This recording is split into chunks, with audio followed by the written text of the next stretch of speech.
이번 여름 벌써 이제 오늘 날짜를 보니까 8월 30일이더라고요. 어느덧 끝나지 않을 것 같았던 여름도 물론 날씨는 아니지만 날짜를 보면 어느덧 끝이 좀 보이는 것 같습니다.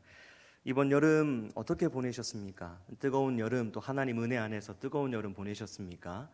이번 또 앞에 걸려 있었던 대로 우리 또 주일 학교부터 우리 아브라함의 한나회 어르신들까지 우리 교회가 참 이번 여름 은혜 가득한 여름을 보낸 것 같습니다.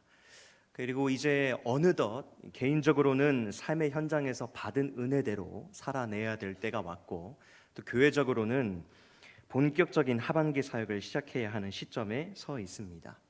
이 하반기 사역과 또 삶의 현장에서 이어나가야 할 믿음의 여정을 생각하면 기대가 되는 마음들이 크지만 한편에는 걱정스러운 마음도 좀 있습니다. 왜냐하면 받았던 은혜대로 이렇게 살아내려고 할 때에 삶의 현장에서 마주할 어려움과 고난들이 있을 것이기 때문입니다. 바울은 로마서 8장 17절에서 마지막 때에 우리가 예수님과 함께 영광을 받기 위해서는 고난도 함께 받아야 한다라고 밝히 말씀을 했고, 이어지는 18절 말씀에서는 현재의 고난은 장차 우리에게 임할 영광과 좋게 비교할 수 없다라고 바울은 단언한 바 있습니다. 예수 그리스도를 따르는 자들에게 현재의 고난은 피할 수 없다라는 것을 바울은 알려준 것이죠. 이처럼 여름에 우리가 하나님께 받았던 은혜대로, 이 경험한 이 은혜대로 우리가 살아가려고 할 때 여러 가지 고난이 있을 수도 있고, 여러 가지 장벽이 있을 수도 있고, 어려움이 생겨날 수도 있습니다. 그렇게 될 때에 마주하게 될 어려움과 이 고난을 좀 크게 두 부류로 좀 나눠볼 수 있겠는데요. 첫 번째는 실패라는 어려움입니다. 여름 수련회와 여름 사역을 통해서 우리에게 베푸신 하나님의 은혜를 간직한 채 받은 은혜로 살아내면 좋으련만 우리는 간혹, 아니 어쩌면 자주 넘어지고 또 실패를 경험하곤 합니다. 그럴 때면 실패한 나 자신에게 내가 이럴 줄 알았지, 나는 역시 안 되는가 보다 라고 자책을 하기도 하고, 또 그런 원망의 화살을 내 자신에게 돌리기도 하지요. 어디 그뿐입니까? 마음 깊숙한 곳에서부터 매일 넘어지는 나를 하나님께서 과연 어떻게 보실까? 하나님께서도 더 이상 이런 나를 참지 못하시고 매일 실패하는 나를 포기하시지는 않을까 하는 불안에 휩싸이기도 합니다. 두 번째로, 우리가 하나님의 은혜를 경험했으나 삶의 현장에서 마주할 수 있는 그 고난은 바로 예수 믿는 신앙 때문에 안팎으로 닥쳐오는 여러 가지 어려움입니다. 우리가 이제 여름에 하나님 앞에 뜨겁게 은혜를 받고 결단을 합니다. 내 삶 가운데에 이렇게 좀 살아내 보리라. 하나님께서 주신 말씀대로, 하나님께서 베풀어 주신 은혜대로 내가 이번 하반기는 좀 이렇게 살아내 보리라 결단하고 우리의 삶의 현장으로 들어갑니다만, 사실 파란만장하지요. 늘 좋은 일들만 있는 것은 아닙니다. 우리가 믿음대로, 신앙대로 좀 살아보려고 몸부림칠 때에 믿지 않는 많은 사람들로부터 힐난과 비난을 받을 때도 있고요, 이해되지 않는 대우를 받을 때도 있고, 여러 가지 우리의 머리로는 알 수 없는 그 일들을 당할 때가 많습니다. 하나님의 부르심에 합당한 성도답게, 교회답게 살아가려고 몸부림치는 것만 해도 사실 좀 버거운데, 그런 우리를 더더욱 힘들게 하는 것은 바로 신앙 때문에 겪게 되는 어려움과 고난입니다. 자, 그런데요, 바울은 오늘 본문에서 이처럼 하나님의 부르심을 받은 사람이 성도답게 교회답게 살아가며 마지막 때를 향해 순례의 여정 중에 고난을 받을 것이다 라고만 말하지 않았습니다. 바울은 그럼에도 불구하고, 고난과 어려움이 그 신앙의 여정에, 믿음의 여정에 있음에도 불구하고 그 가운데에 절대 잃어버려서는 안 되는, 절대 잊어버려서는 안 되는 영원한 소망에 대해 알려주는데요, 그 소망은 바로 예수 그리스도 안에서 나타내신 우리를 향한 하나님의 사랑에 관한 소망입니다. 그렇다면 우리가 성도답게 살아가려고 몸부림칠 때 마주하게 되는 실패와 여러 고난에도 반드시 기억해야 할 하나님의 사랑에 관한 소망은 무엇인가? 첫 번째로, 하나님이 우리의 편이 되시며 우리에게 모든 것을 주신다라는 소망의 내용입니다. 우리는 이것을 잊어서는 안 됩니다. 우리 오늘 본문 31절과 32절 말씀을 같이 한번 읽어보겠습니다. 31절 32절입니다. 시작. 그런즉 이 일에 대하여 우리가 무슨 말하리요? 만일 하나님이 우리를 위하시면 누가 우리를 대적하리요? 자기 아들을 아끼지 아니하시고 우리 모든 사람을 위하여 내주시니가 어찌 그 아들과 함께 모든 것을 우리에게 주시지 아니하겠느냐. 아멘. 오늘 본문은 5장에서부터 시작된 신자들이 가져야 할 소망의 내용 그리고 확신에 대한 가르침을 마무리하는 단락입니다. 특별히 바울은 오늘 본문의 바로 앞 문맥인 30절 말씀에서 하나님의 부르심을 받은 성도가 이 땅에서의 성화의 과정을 거쳐 궁극적으로 마지막 날에 하나님의 영광에 들어가게 될 것이다 라는 것을 말씀해 주었는데요. 그런 의미에서 오늘 본문은 그 영광에 다다르기까지 순례의 여정 중 실패하며 또 고난을 당할 때 신자가 끝까지 반드시 가져야 하고 지켜야 되는 확신과 소망에 대해 말하고 있습니다. 그 소망의 첫 번째 내용은 방금 우리가 읽은 대로 하나님께서 우리의 편이 되시고 우리에게 모든 것을 허락하신다, 우리에게 모든 것을 주신다라는 소망의 내용입니다. 하나님께서는 택하시고 부르신 자기 백성이 영광에 도달하기까지, 그 영화에 이르기까지 방임하시거나 방치하시는 하나님이 아니십니다. 오늘 본문 31절 말씀 표현 그대로를 따르자면 하나님은 우리를 위하는 분이 되십니다. 우리를 위하시는 분, 우리의 편이 바로 하나님이시다라는 것입니다. 오늘 본문에서 하나님께서 우리를 위하셨다라는 표현은 여러 번 등장합니다. 오늘 본문 31절부터 계속해서 보시면 우리를 위하여 라는 표현이 계속 반복되는 것을 볼 수 있습니다. 여러분, 누군가를 위한다라는 것이 어떤 의미입니까? 누구를 위한다, 누군가를 위해서 뭔가를 한다라고 했을 때에 그 의미는 상대방에게 집중하면서 나의 유익보다는 상대방의 유익을 우선하는 것을 의미하죠. 제가 만약에 제 아내를 위한다 하고 제가 원하는 음식만을 먹고 제가 원하는 것을 한다면 제가 하는 행동이 아내를 위한 행동이라고 할 수 있겠습니까?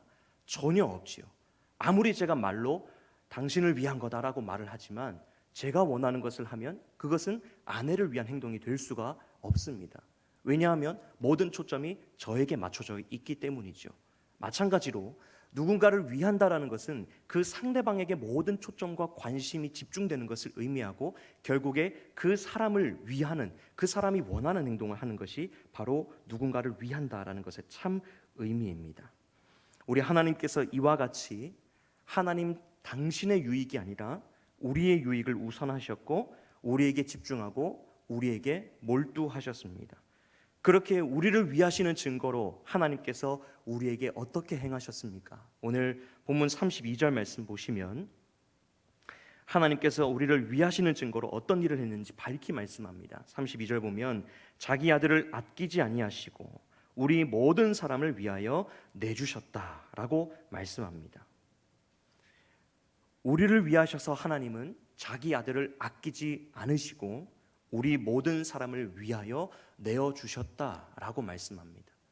여러분, 내주셨다, 내주었다라는 이 말은 원래 값을 지불해야 되는 사람 대신에 대가를 지불했다라는 것을 의미하지요. 누군가를 위하는 행동 중에 가장 고차원적인, 가장 높은 차원의 행동이 바로 누군가를 대신해서 하는 행동일 것입니다. 누군가와 함께 하는 것 또한 누군가를 위한 행동일 수 있습니다. 동참도 그럴 수 있죠. 그러나 누군가를 위한다라고 했을 때에 그 사람을 위해서 가장 고차원적으로 할 수 있는 행동은 그 사람 대신해서 무언가를 하는 것입니다. 하나님께서는 우리가 져야 할 죄의 책임을 우리를 대신하여 자기 아들이 지도록 내어주셨고 그 하나님의 뜻에 성자 예수님께서는 우리를 위하여 자신을 버리셨습니다. 우리를 대신해서 자신을 버리신 것이죠. 이렇듯 성부 하나님께서 우리를 위하여 아들을 내어주시고 아들 예수 그리스도께서는 자기 자신을 우리를 대신하여 드리셨다 하는데 이것을 오늘 우리가 읽은 이 성경은 그것을 바로 사랑이라고 합니다. 하나님께서 자기 아들을 우리 대신해서 내어주신 것, 그리고 아들 예수 그리스도께서 우리를 대신하여 자기 자신을 버리신 것, 그것을 성경은 사랑이라고 말하는데요. 그것을 잘 말해주는 중요한 말씀이 바로 에베소서 5장 2절 말씀에 기록되어 있습니다. 우리 자기 자신을 버리시고 또 자기 자신을 내어주신 것이 왜 사랑이라고 얘기하는지 우리 에베소서 5장 2절 말씀 함께 읽겠습니다. 에베소서 5장 2절입니다. 시작. 그리스도께서 너희를 사랑하신 것 같이 너희도 사랑 가운데서 행하라. 그는 우리를 위하여 자신을 버리사 향기로운 제물과 희생 제물로 하나님께 드리셨느니라. 아멘. 그리스도께서 사랑하셨다라고 하면서 그 사랑이 어떻게 나타났다라고 말씀합니까? 우리를 위하여 자신을 버리신 것으로 예수님의 사랑이 나타났다라고 말씀합니다. 성부 하나님께서 아들을 내어주신 사랑, 그리고 아들 예수님께서 자기 자신을 내어주신 사랑은 특별하고도 유일한 사랑입니다. 왜냐하면 모든 것을 내어주신 사랑이기 때문입니다.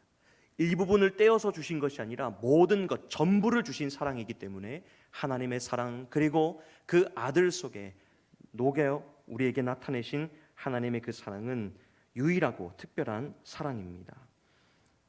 하나님께서는 하나밖에 없는 아들을 내어주셨죠. 그리고 아들 예수님께서는 하나밖에 없는 생명을 우리를 위해 내어주셨습니다. 그렇기 때문에 특별하고 유일한 사랑이라고 우리가 말하는 것입니다.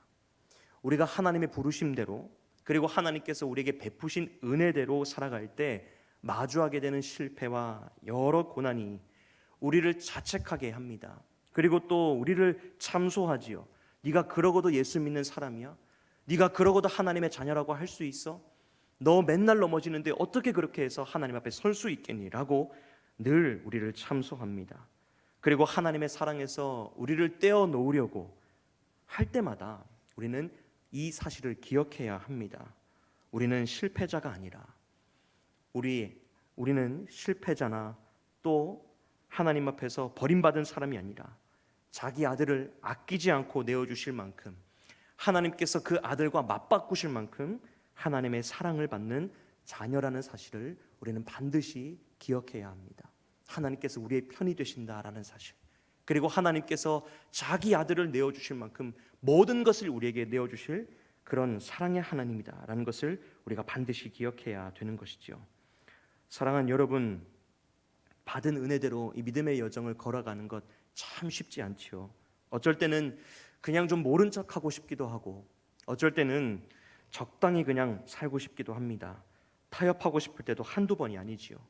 그럴 때마다 우리를 위하여 모든 것을 내어주신 성부 하나님의 사랑, 그리고 우리를 위하여 모든 것을 내어주신 예수님의 은혜를 기억하며 그 은혜와 사랑의 시선을 두는 저와 여러분 되기를 간절히 바랍니다. 마귀가 네가 그러고도 하나님의 자녀라고 할 수 있냐고, 네가 그 은혜 받고도 그렇게밖에 살지 못하느냐고 참소하고 우리의 연약함을 건드리고 하나님의 사랑에서 눈이 멀게 할 때마다 하나님께서 우리에게 나타내 보여주신 이 사랑, 모든 것을 내어주시면서 다른 모든 것도 주실 수 있다라고 약속하시면서 우리에게 보여주신 그 사랑에 우리의 시선과 귀와 마음이 있기를 간절히 원합니다. 그래서 그 연약함에, 그 흔들림에 넘어지지 아니하고 늘 변함이 없는 하나님의 사랑이 우리의 모든 필요를 채워주실 것을 확신하며 승리하는 저와 여러분 되기를 주님의 이름으로 축복합니다. 두 번째로, 우리가 성도답게 살아가려고 몸부림칠 때에 마주하게 되는 실패와 어려움 중에 반드시 기억해야 하고 가져야 할 소망은 무엇일까요? 두 번째로, 어떤 것도 우리를 하나님의 사랑에서 끊을 수 없다라는 이 소망을 우리가 반드시 가져야 합니다. 오늘 본문 38절과 39절 말씀을 함께 읽어보겠습니다. 38절 39절입니다. 시작. 내가 확신하노니 사망이나 생명이나 천사들이나 권세자들이나 현재일이나 장래일이나 능력이나 높음이나 깊음이나 다른 어떤 피조물이라도 우리를 우리 주 그리스도 예수 안에 있는 하나님의 사랑에서 끊을 수 없으리라. 아멘. 하나님의 부르심을 받은 성도답게, 또 받은 은혜답게 살아가려고 할 때 고난과 또 어려움이 닥칠 수 있을 것이다 말씀드렸는데요. 그 중에서 우리는 어떠한 것도 우리를 하나님의 사랑에서 끊을 수 없다라는 소망을 반드시 가져야 합니다. 오늘 본문 35절 이하에서는 이렇듯 우리가 성도답게 교회답게 살아가려고 몸부림칠 때에 이 세상에서 당할 수 있는 여러 고난과 어려움의 상황들, 모양들을 우리에게 알려주고 있습니다. 35절 하반절부터 한번 보시겠습니까? 35절 하반절부터 보니까 환난과 곤고와 박해, 그리고 기근이나 헐벗음, 또한 위험과 칼, 사망이나 생명이나 현재일, 장래일, 이 모든 무수한 많은 종류의 고난과 어려움들이 찾아올 수 있다라고 말씀합니다. 때로는 이러한 모양과 또 고난과 이러한 모양의 고난과 어려운 상황들이 앞에서 나누었던 우리를 위하시는 하나님의 사랑을 잊게 만들기도 하고요, 마치 하나님의 사랑에서 우리가 끊어진 사람인 것처럼, 그리고 하나님의 사랑의 영향력에서 우리가 벗어난 것처럼 우리의 마음과 눈을 속이기도 합니다. 그래서 우리가 세상 살아가며 여러 가지 고난과 어려움 만나서 넘어질 때마다 왠지 하나님과 내가 좀 동떨어진 것만 같고, 하나님이 내 삶에 관여하시지 않는 것 같고, 하나님이 나와 멀리 계셔서 나와는 상관없는 분처럼 느껴질 때도 있습니다. 그러나 오늘 35절 말씀 보니까 누가 우리를 그리스도의 사랑에서 끊으리요? 라고 바울이 단언하는 것을 볼 수 있습니다. 여러분이 35절의 질문은, 이 35절의 물음은요, 질문이 아닙니다. 누가 하나님의 사랑에서 끊을 수 있습니까? 라고 묻는 질문이 아니라 그리스도의 사랑에서 우리를 끊을 수 없다라는 단언입니다. 또한 이 문맥의 마지막 절인 39절 말미를 한번 보시겠습니까? 39절 마지막에서도 이렇게 말씀하죠. 그 무엇도 우리를 우리 주 그리스도 예수 안에 있는 하나님의 사랑에서 끊을 수 없다라고 35절에서 열면서 얘기하고 39절에서 닫으면서 얘기합니다. 그리고 그 가운데에 어떠한 내용들이 있습니까? 우리가 삶에서 마주할 수 있는 고난의 여러 모양들이 다 있죠. 박해나 기근이나 이런 것들이 35절에 여는 부분과 39절에 닫는 부분, 그 속에 마치 샌드위치 속처럼 그렇게 담겨져 있습니다. 여러분, 이것이 이렇게 기록되어 있는 것은 이 모든 것들, 박해나 기근이나 적신이나 이런 모든 것들이 하나님의 사랑 안에서 무력하다라는 것을 의미하는 것입니다. 그리고 이 모든 것들이 결코 하나님의 자녀를 하나님의 사랑에서 끊을 수 없다라는 것을 이 안에 가두어 설명하기 위해 바울이 이처럼 기록한 것입니다. 온갖 고난과 어려움이 하나님의 사랑 안에서 무력하다라는 것, 그것을 35절과 39절 사이에 정중앙에 위치한 37절 말씀이 우리에게 확실하게 말해주는데요, 우리 37절 말씀을 같이 한번 읽어보겠습니다. 37절입니다. 시작. 그러나 이 모든 일에 우리를 사랑하시는 이로 말미암아 우리가 넉넉히 이기느니라. 아멘. 성도로, 교회로 살며 당하게 되는 온갖 고난과 어려움은 하나님의 사랑에서 우리를 끊을 수 없습니다. 분리시킬 수 없습니다. 그 이유는 우리를 사랑하시는 그리스도 예수 때문에 우리는 그냥 억지로 승리하고 어떻게 하다 보니 승리하는 것이 아니라 반드시 그리고 확실하게 대승을 거둘 것이기 때문입니다. 그렇기 때문에 우리는 하나님의 우리를 향한 사랑에서 끊어질 수가 없는 사람들입니다. 이 넉넉한 승리가 우리에게 위로가 되는 이유는 이것이 날마다 중단 없이 끊임이 없이 우리에게 이루어지는 승리이기 때문입니다. 넉넉히 이긴다라고 하는데 여기에서 시제가 현재 시제거든요. 그러니까 한 번 이루어지고 마는 그런 사건이 아니라 계속해서 날마다 우리 안에 벌어지고 우리 안에 일어날 수 있는 일이 바로 무엇이냐면 넉넉히 승리하는 일입니다. 또한 우리의 힘으로 쟁취하는 승리가 아니라 우리를 사랑하시는 예수 그리스도의 사랑으로 경험하는 승리이기 때문에 우리에게 이 넉넉한 승리가 더욱더 위로가 됩니다. 만약 하나님의 말씀이 이렇게 힘을 내고 더욱더 너희들의 노력으로 싸워서 이겨야만 이 승리를 쟁취할 수 있다, 그래야만 넉넉한 승리를 쟁취할 수 있다라고 우리에게 말씀한다면 그것이 우리에게 어떻게 위로가 될 수 있겠습니까? 그런데 오늘 이 말씀을 잘 보시면 그 예수 그리스도로 말미암아 넉넉히 승리한다라고 말씀합니다. 우리의 힘이나 우리의 의지와 우리의 노력이 아닌 오직 우리를 사랑하시는 예수 그리스도로 말미암아 우리가 넉넉히 승리를 경험할 수 있다라는 것이죠. 그렇기 때문에 우리에게 얼마나 이 사실이 위로가 되는지 모릅니다. 세상과 같이 너희들이 노력해야 넉넉한 승리를 쟁취할 수 있어, 이렇게 말씀하시는 것이 아니라 오히려 끊임이 없이 사랑하시고 우리의 편이 되셔서 모든 것을 주신 그 하나님 안에 거하기만 하면 넉넉한 승리를 경험하게 될 것이다 라고 하는 이 단언이 우리와 같이 연약한 자들에게 얼마나 큰 위로가 되는지 모릅니다. 2019년에 개봉했던 영화 중에 많은 분들 보셨던 분들 계실 겁니다. 교회 오빠라는 영화가 있습니다. 지금은 돌아가신 고 이관희 집사님의 투병 생활을 담은 다큐멘터리 영화인데요. 이분의 이야기를 잠깐 설명하자면, 이분이 이제 결혼을 해서 딸아이를 출산했습니다. 그리고 이 딸아이와 또 아내 되는 집사님이 산후조리원에 나오던 그날, 남편인 이관희 집사님이 대장암 4기 진단을 받습니다. 그리고 갑작스레 이 이관희 집사님 어머님이 세상을 떠나신 데다가 엎친 데 덮친 격으로 아내 집사님마저 혈액암 4기 진단을 받고 말았습니다. 그야말로 억장이 무너지는 상황 아닙니까? 아이가 태어나서 10살, 몇 살 이렇게 된 상황이 아니라 지금 막 산후조리원에서 나오는 그날 이 아버지 되는 이관희 집사님이 대장암 4기 진단을 받은 것이죠. 이해하려고 해도 하나님의 뜻을 이해할 수 없는 상황입니다. 거기에 수술과 항암 이후 재발까지 계속되어서 도저히 희망을 가질 수 없는 상황이었습니다. 그때 이 이관희 집사님은 비관하거나 또 절망해서 주저앉았던 것이 아니라 더더욱 하나님 앞에 매달리며 하나님의 마음과 하나님의 사랑을 절절히 깨달아갑니다. 그 고통스럽고 막막한 상황 속에서 말씀을 붙잡으며 육신을 뛰어넘어 영혼의 때를 준비하기 시작합니다. 이 이관희 집사님이 그런 막막한 상황 속에서도 말씀을 묵상하면서 적으셨던 한 글귀가 있는데요. 그 글귀의 내용은 이렇습니다. 벼랑 끝에 위태롭게 서 있는 사랑하는 아들을 향해 두 팔 벌려 안고 계시는 주님의 손길.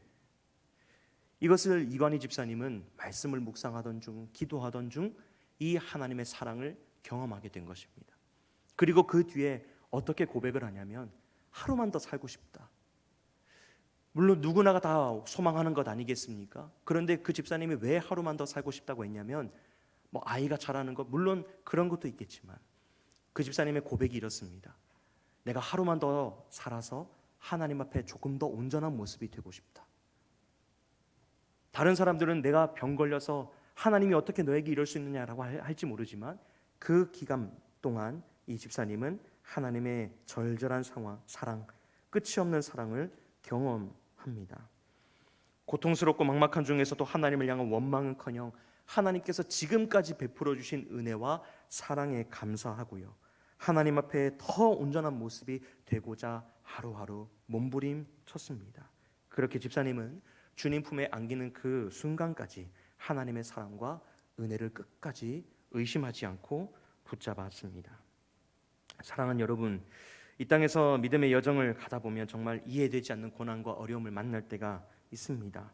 그 어려움이 때로는 우리를 향한 하나님의 변함없는 사랑을 보지 못하게 하고 듣지 못하게 합니다. 마치 끊어진 것과 같지요. 단절된 것만 같은, 세상에 덩그러니 나 혼자만 버려진 것만 같은 그런 마음과 그런 느낌을 받기도 합니다. 그럴 때마다 우리는 오늘 이 말씀을 기억해야 합니다. 바울이 온갖 환난과 고난의 상황을 하나님의 사랑 안에서 끊을 수 없다라고 문장 안에 가두어 놓았던 것을 기억해야 합니다. 아, 그렇지. 나를 향한 그 하나님의 사랑에서 나를 그 무엇도 끊을 수 없지. 박해나 내게 주어진 질병이나 어떠한 상황이라도 하나님께서 나를 향한 그 하나님의 사랑에서 나는 끊어질 수 없는 사람이지 라는 것을 우리는 반드시 기억해야 합니다. 모든 고난과 어려움은 절대로 우리를 하나님의 사랑에서부터 분리시킬 수 없습니다. 왜냐하면 우리를 사랑하시는 그리스도 예수께서 마지막 날까지 우리로 하여금 넉넉한 승리를 누리게 하실 것이기 때문입니다. 그리고 나아가 앞서 30절에서 바울이 우리에게 가르쳐 주었던 것처럼 그 주님께서 쟁취하신 승리로 인해 결국 이 땅에서의 모든 육신의 장막을 벗고 주님 만나게 되는 그날, 우리의 몸과 영혼의 부활과 영화로움을 누리게 될 것입니다. 간절히 바라는 것은 저와 여러분의 시민권이 하늘에 있는 줄 알고 이 땅에서 어떤 어려움과 고난 닥친다 할지라도 하나님의 사랑을 의심하지 않고 변함없는 그 하나님의 사랑을 붙잡으시며 그 안에 거하시는 저와 여러분 되기를 간절히 소원합니다. 그래서 그 안에 이 세상에서 우리에게 가져다주는 그 실패라고 옷 입고 우리에게 다가오는 그 여러 가지 상황 가운데에 굴복하거나 절망하지 아니하고 날마다 그 주님 안에 승리하시는 저와 여러분 되시기를 주님의 이름으로 축복합니다.